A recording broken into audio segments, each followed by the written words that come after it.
Well, it's no surprise to anyone that in 2026 the WWE is a giant sack of dog vomit, so I'm taking it upon myself to go back and revisit the glory days.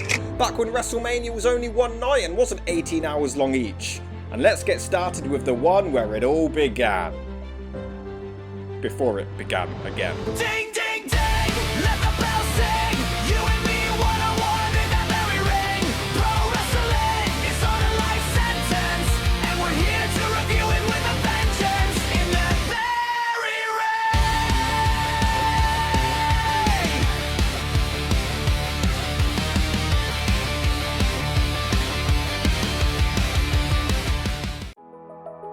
Believe it or not, there once was a time where Vince McMahon and the WWE didn't rule the entire world of wrestling. During the 80s, Jim Crockett was the big dog with the NWA, and not the angry hip-hop kind, but the corporation who started gaining a lot of success with an annual wrestling event known as Starrcade. Yeah, I'm so glad that company will never see any kind of success in the future. Well, 2 years after the first Starrcade, and a baby-faced McMahon who had allegedly only just started groping referees and pooing on their faces, decided to compete by creating the granddaddy of them all. He wanted to create his version of the Super Bowl.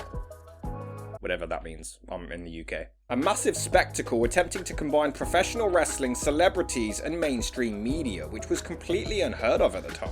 Skip 41 years later, and those very same celebrities will win a Rumble, have 5 world title reigns, and headline WrestleMania for some reason. You see dead Super Bowls, you see dead World Series, but you're definitely not seeing a dead WrestleMania. Just give it a few more decades. McMahon worked alongside MTV to start promoting it, but it was originally entitled The Colossal Tussle, because that would have caught on. He was giving people tussles, alright. It was then going to be named Hulkamania before allegedly Howard Finkel, who I'll never get used to having hair, came up with the iconic name that we all know and love. But it needs to be understood just how big of a gamble this really was. This event includes celebrity icons like Mr. T, Cyndi Lauper, Liberace, Muhammad Ali, Billy Morton. Yeah, we all know Billy Morton. New York loves him, the world loves him. It's true, I am so starstruck right now. But McMahon clearly spent a lot of money to get these names involved on a complete gamble, to the point that other promoters actively mocked him, calling the idea ridiculous. Backstage before the event, he told the talent that this was going to be make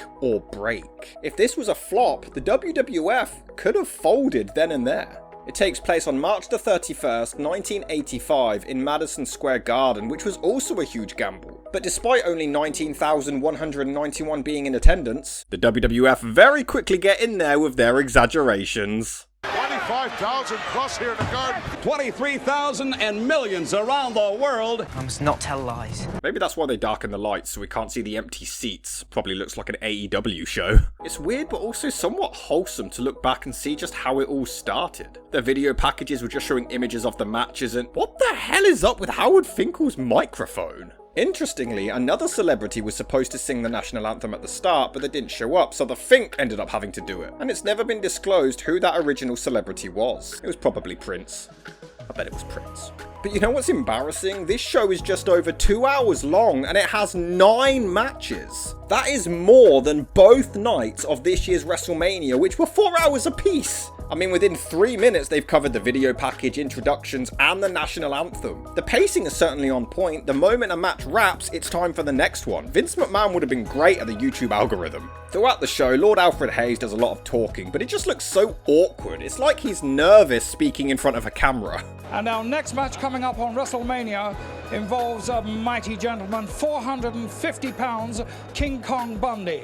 And of course he'll have the mouth of the South, Jimmy Hart, with him. And he's situated directly outside of Gorilla, so wrestlers have to constantly pass him, sometimes even interacting with him, while the poor guy is just trying to focus on talking and remember his lines. Bruno Sammartino, Hey, wake up, a legend here.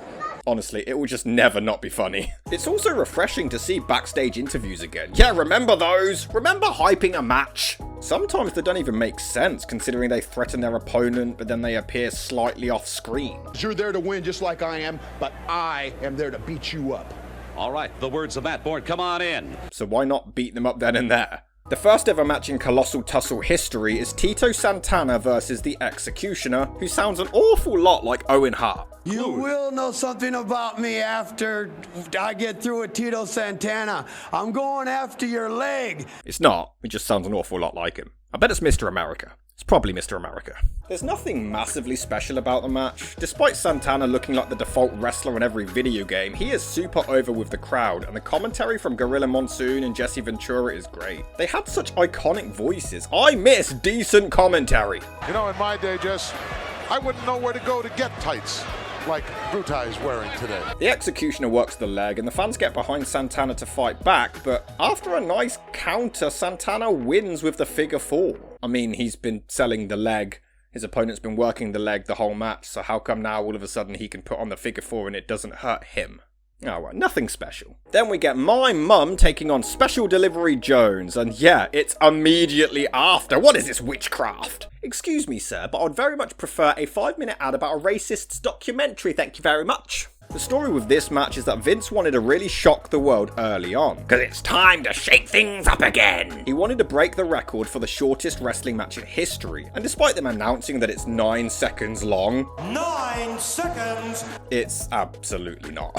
There's 2 stories about this. Either SD Jones resented the fact that he was being squashed, both figuratively and literally, that he botched the runtime on purpose, or he genuinely just missed his cue to fall to the mat in time. And honestly, it could be either, it's hard to tell. Is anyone else going to point out that Vince obviously had the black guy get squashed in like 9 seconds? Nah? Alright. Bundy's splash was probably legit too out of frustration. So technically you didn't break the record, Vince, but as far as your record books go, time to skew the facts again. Then we have Ricky the Dragon Steamboat taking on Matt Bourne. Yeah, we all remember Matt Bourne, and no, it's not Evan's father. I looked it up. No, I didn't. It's spelled differently. I just wanted to make this joke. I could have just said he went on to become Doink. Poor Bourne gets absolutely no reaction, but Steamboat is naturally incredibly over. He just had a lot of charisma and in-ring presence. He was a great talent, but what the hell is he doing here? You'll quickly realise with this show that the majority of it is just nothing special. It was the first one, they were getting their footing, and it was a simpler time. Not enough to impress this guy, though. Try to use someone for a step. The crowd were actually into it at the start, but they do quickly lose interest. However, they do wake back up again when Steamboat goes airborne for the win. You know, it's refreshing to see a decent finish. Not 19 tombstones for a 2 count. We then get Brutus the Barber Beefcake and luscious Johnny Valiant dressing as Superman villains for some reason, taking on the original Nepo baby, David Sammartino. Yeah, we all remember David. Down, Beefcake. Done what you gotta do, my man. Wait. That's enough! That's enough! I will not let this man talk! The hell was that? Still better than today's shit. Sammartino is another one who looks like the default creator wrestler character. Yeah, if Triple H was booking, he would have won 5 Rumbles by now. Although he is very over with the crowd. Yep, Triple H would put the belt on him. This match is very, very old school with a lot of chain wrestling. There's nothing particularly exciting, but there's also nothing bad. It's just old school straight wrestling. Although Brutus may have some beef. Cake, as he seems to hit him for realsies. Calm down, mate. Jesus, Brett would love you. Trevor, or whatever his name is, does hit a beautiful suplex before all hell breaks loose for a double DQ. I mean, fair play to Valiant for a body slam on some concrete with no padding. Yeah, the good old days when people got injured like men. Later on, even Jimmy Hart takes a bump on it. Men. It's really strange how Beefcake celebrates. I mean, it's a draw, dude. You didn't win. Then we get Greg the Hammer Valentine, who I always thought looks like a lesbian named Karen, defending the Intercontinental Championship against the Junkyard Dog. Valentine is another one who is just so over as a heel, especially with Jimmy Hart in his corner. Although in all of the other matches, the wrestlers just kind of appear. But here, JYD actually gets his own entrance. Which sounds like the Ghostbusters theme. Come on, referee, get him to open the hand. He's punching. I'm punching. Valentine shows Dolph Ziggler how it's done with some cheesy over-the-top selling, but I always love how old WWF is just so literal with their gimmicks. The Red Rooster, a Junkyard Dog, he's literally a dog. I need myself a bone to chew on. And the JYD can smell victory, I suppose, the same way he smells dog food, Gino. He's a dog. Did Tim Burton write this? Valentine manages to pull off the ultimate heel move and cheats to retain the title, but then it gets weird. Tito Santana comes out for some reason and explains to the referee what happened because replays weren't invented yet, and the referee just takes his word for it and then restarts the match with the fastest count ever, only for Valentine to be counted out and to retain the belt anyway. And then JYD again celebrates as if he's the new champion. That was a bit odd. Don't worry, JYD. The belt looks like shit anyway. Next, we have the Tag Team Championship on the line. Nikolai Volkov and the Iron Sheik, who is jacked, by the way, against the champions Barry Windham and Mike Rotundo. And what the hell is hanging on his face? Volkov and Sheik are so over as heels, but they only get booed because they're from the Soviet Union and Iran. No, that's literally it. They sing their national anthem and they get booed and shit thrown at them. The crowd are so angry at them for simply honouring their countries. Now came up with that hammerlock. That's right, that was a strictly an in-state move by Mike Rotundo, and I'll give him credit. American audiences confuse me. Racists. That being said, I miss when heels had this much heat. Nowadays, a heel gets sent home for being slightly rude. I just love how the Hart Foundation didn't make it onto the card, but bloody Wyndham and Rotundo did. I mean, I can't tell the difference. Us white guys all look the same. At one point, I thought Greg Valentine slipped back into the ring. Even the commentators can't tell the difference. Look at this move by Rotundo. Or by Wyndham. Bam! Look at this terribly missed dropkick. Poor form. At one point, Rotundo fails to elbow drop Sheik, and the choreography is so bad. But yeah, boomers, the WWE today looks fake. I feel like Sheik and Volkov could be facing anyone and the crowd would be into it. The heat is unreal. And of course they cheat to win the titles and they rub everyone's noses in it and deny cheating. See, this is what wrestling is missing nowadays. Although if all it takes is for someone to come out and tell the referee, hey, they cheated, and he takes their word for it, why is no one coming out to correct them on this? Then we see Big John Studd and one of the greatest managers of all time, Bobby the Brain Heenan, carrying around Vince McMahon's hush money before a $15,000 body slam challenge against Andre the Giant. And if Andre loses, he must retire. The problem is, I find a lot of this match bizarre because Andre could obviously, easily just scoop him up at any point he wants. Just slam him! He's tiny compared to you. Oh, I wonder if Great Khali's gonna slam Rey Mysterio.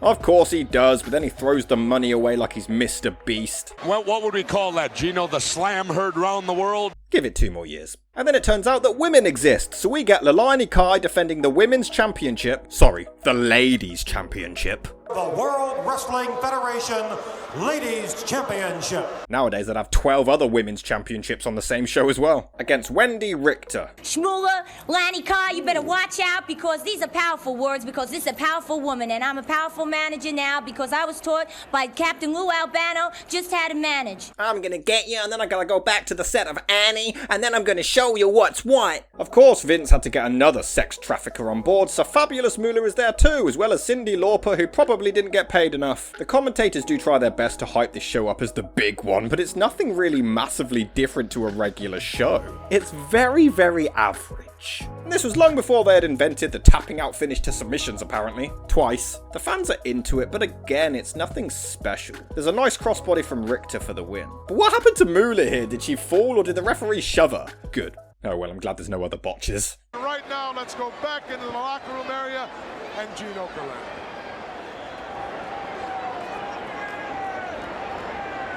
Well, geez, not quite ready yet.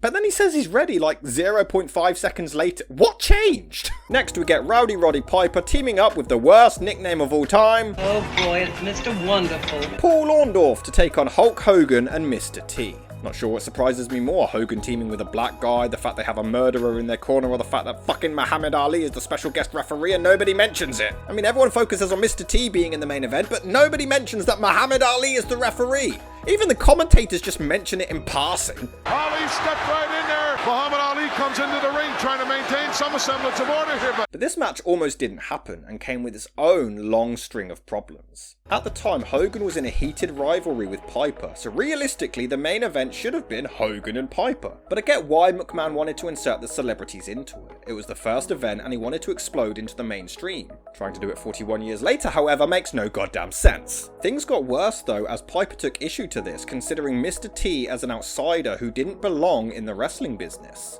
I'll have you know that he fought Rocky Balboa. That's not wrestling, shut up. Mr. T also didn't know how wrestling worked, so when Piper cut promos on him in character, he took them personally, and there was legit beef there.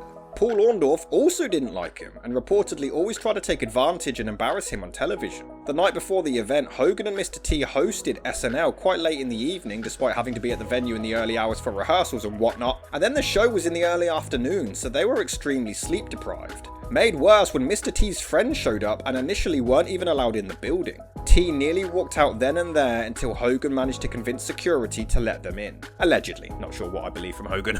Even after the event, Roddy Piper never liked the match and held a lot of resentment, believing that he wasn't shown any gratitude for his involvement in it or the show being a success. And to make matters worse, this took place 4 days after Hogan went on a talk show and was ridiculed by the host for wrestling being fake, so he put him in a real move and injured him, resulting in a $5 million lawsuit, though it was settled out of court. What a time to be alive. I wouldn't know, I wasn't alive. As if the celebrities weren't enough, we also get Jose something or other. And if the sexual predators weren't enough, we also got Pat Patterson as another referee. And look, Vince McMahon as well. Full house. To their credit, as average as this show has been, the main event is the one match that seems like a genuine big deal. You can tell it was revolutionary and paved the way for future events. Say what you want about McMahon, a creepy psychopathic pervert who poos on women and wants to bone his own daughter, but he was also a smart businessman who was well ahead of the game when it came to sports entertainment. The fans are so into it, and Hogan was such a colossal megastar. Say what you want about Hogan, a narcissistic, arrogant, delusional, lying racist who banged his own daughter's friend, but he was an icon and wrestling wouldn't be what it is today without him. But it's nice to see that nothing changes in 41 years. Orndorff clearly uses a chair in front of 2 referees and doesn't get disqualified for some reason. I stand by the fact that it should have been Hogan versus Piper. Their feud was unreal, and now that I think about it, why wasn't Muhammad Ali Hogan's partner? What I think is the most impressive is that usually when a celebrity wrestles, it's obvious that they're not a wrestler. But Mr. T doesn't come across like that at any point. He's actually quite believable and impressive here. But strangely, after Randy Orton's dad gets involved, Hogan gets a cheap win. It just seems weird that that's how the hero gets the victory. Then Jimmy Snuka runs in looking for a woman to assault. Thank you very much, Mr. T. In the combat zone, Hulk. Well, you know what turned me on, Mean Gene? What? The show is alright. It's the first one, they were testing the waters and didn't even know if it would work, but it's fine. It's old school wrestling, no massive production, just straight match after match after match. The main event was a big spectacle as it should be, and naturally it was a huge success. Over 1 million people watched on TV, and at the time it was the largest wrestling event on closed circuit television in the United States. The Colossal Tussle from here on out became an annual event and the longest running professional wrestling event in history. And we've got many more to go through, so make sure you like and subscribe with notifications on so you don't miss a single episode.